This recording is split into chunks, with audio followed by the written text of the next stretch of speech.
Hello, I'm NichBoy and welcome to Pocket. Today we'll be answering a lot of questions out of a packed mailbag, so let's speedrun the news. And speaking of, a new world record has been set for the fastest completion of Fallout 3.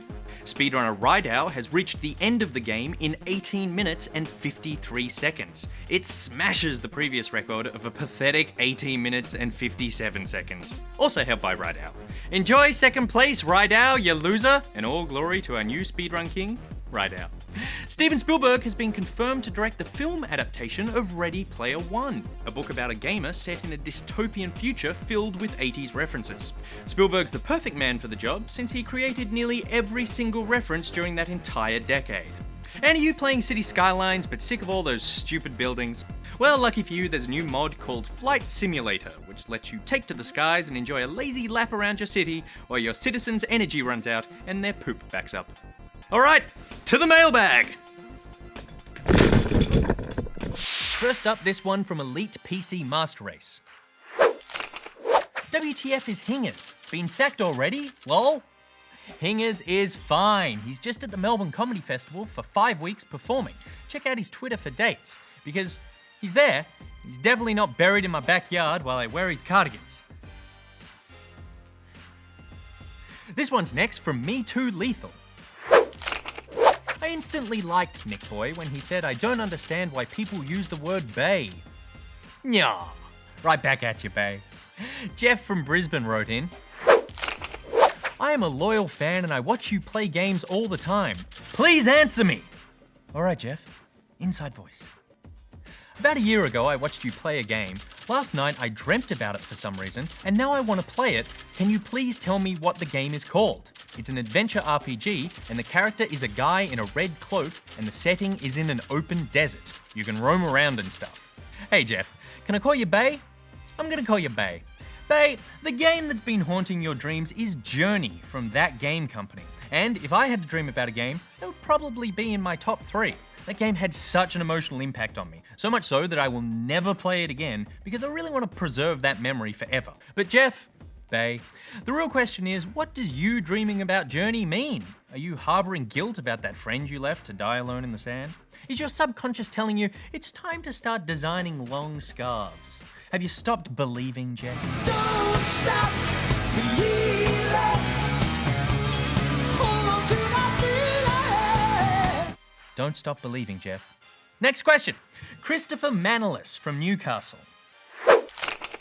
Hi, will you be reviewing Ori and the Blind Forest at some point? It is one of the best platformers I have ever played, and its story, graphics and music are so amazing you'll be blown away. I'd really love to hear your thoughts on it. Christopher. How I wish I could travel back in time to stop you from having to write that email. Because here on Pocket, we took a look at Ori on the same day you sent that email. It's almost like you knew. Are you a witch? Someone throw Christopher in a lake to see if he's a witch. Our final email comes from Alex Sivers from Melbourne. Last year was great for gaming, but it also had massive pitfalls. Now that we're a few months into 2015, I would be really interested to hear your thoughts on the industry as to how it stands now and where it may be heading in the future. Great question, Alex. Where do I begin? I think we're still in that phase where developers are making games for both old and new consoles, so they're inherently hamstrung by old technology, right? I thought there would be more games that I loved straight up because everything from last year got pushed to the front of this year. But so far, I'm struggling to find those great games on new consoles. And we're seemingly still obsessed with remakes and remasters over and over again. This year alone, we've seen released or announced God of War 3 Remastered, Grim Fandango, Homeworld, the Arkham games, Grand Theft Auto 5, Saints Row 4, Borderlands 2, and the pre-sequel. I mean, the pre-sequel is less than 6 months old, and even new versions of old series with Rock Band and possibly Guitar Hero now coming back. Didn't you learn from last time, guys? It's Highlander, man! There can be only one. So, as always, I've turned to indies, particularly portable and PC, and there be gold, my friend. Helldivers, Sunless Sea, Oli Oli 2, Ori and the Blind Forest, Darkest Dungeon, The Marvelous Mistake, This War of Mine, Axiom Verge and Titan Souls come out in a few weeks and look awesome. In fact, I think we're about to see a really big backlash to AAA gaming. Last year was a disaster where every big game was broken, and this year they all seem to be just disappointing. Battlefield Hardline's okay, but it's a stealth game.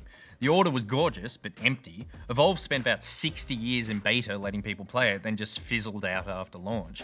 League and Dota have over 11 trillion people playing them every day for free, and with Unreal Engine 4, Source 2, and Unity 5 engines all going free themselves in one way or another, we're about to see a whole lot more people get into making a whole lot more games. And that's where the industry's headed this year. The same place it's always headed. More content from more voices, which means more great games, and hopefully less enormous marketing pushes for the 8th sequel to a reboot.